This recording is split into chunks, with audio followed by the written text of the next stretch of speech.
ಹೆಣ್ಣು ಕೊಡುದಿಲ್ಲ ಅವನಿಗೆ. ಅವ ಬಡವತ್ತ ನೀವೆಲ್ಲ ಹೇಳ್ಕೊತ ಅಡ್ಡಾಡ್ತೀರಿ.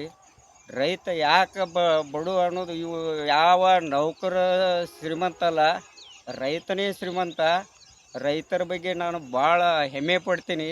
ಇವತ್ತು ಹೆಂಡಿ ಸಗಣಿ ಭೂಮಿಯಲ್ಲಿ ಹಾಕಿ ಬೆಳೆ ಯಾವ ರೀತಿಯಾಗಿದೆ ಅಂದ್ರೆ, ಇಲ್ಲಿ ನೋಡಿ 4 ತೆನೆ ಹಾಕಿದೆ. ಒಂದು ತೆನೆಯಲ್ಲಿ ಒಂದು ಕೊಳಿ ಗೋವಿನ ಜೋಳ ಬೆಳೆದ್ರೆ 2 ಸೇರ ಗೋವಿನ ಜೋಳ ಬೆಳಿತೈತಿ. ಇದರಂಥ ಶ್ರೀಮಂತ ಯಾವ ನೌಕರಸ್ತದನು, ಯಾವ ಅದಾನು. ಇವತ್ತು ನೋಡಿ ಇವ ರೈತ, ನಾವು ಹೆಮ್ಮೆ ಪಡ್ಬೇಕು ಇವನ ಬಗ್ಗೆ. ಇಡೀ ದೇಶಕ್ಕೆ ಅನ್ನ ಹಾಕವ ಯಾವಪ್ಪ ಅಂದ್ರೆ ಇವತ್ತು ರೈತ ಈ ರೀತಿ ಬೆಳೆದೇ ಇದ್ರೆ ನಾವೆಲ್ಲ ಹೊಟ್ಟಿಗೆ ಏನು ತಿಂತಿದ್ದೆವು ಅನ್ನೋದು ಅರ್ಥ ಮಾಡ್ಕೊರಿ. ಇದು ಒಂದೇ ಅಲ್ಲ, ಇಡೀ ಭೂಮಿ 1 ಎಕರೆದು, 2 ಎಕರೆಯಲ್ಲಿ 1 ಎಕರೆ ಭೂಮಿಯ ಒಂದು ಫಲವತ್ತತೆ. ಇವೆಲ್ಲ ನೋಡಿ,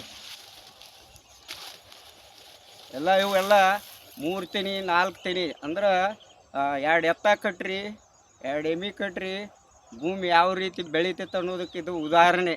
1 ಎಕರೆ ಸರ್ಕಾರ ಗೊಬ್ಬರ ಹಾಕಿ 3,000 4,000 ಕೊಟ್ಟು ಏನಪ್ಪ ಅಂದ್ರೆ ಸರ್ಕಾರ ಗೊಬ್ಬರ DAP ಇದನ್ನು ಹಾಕಿವು, ಈ ರೀತಿ ಬೆಳೆದಿಲ್ಲ.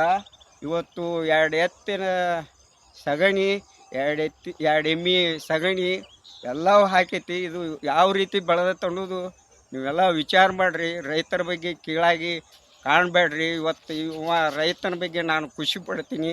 ಯಾವ ರೀತಿ ಬೆಳೆದೈತೆ ಅನ್ನೋದು ನೀವು ವಿಚಾರ ಮಾಡಿ.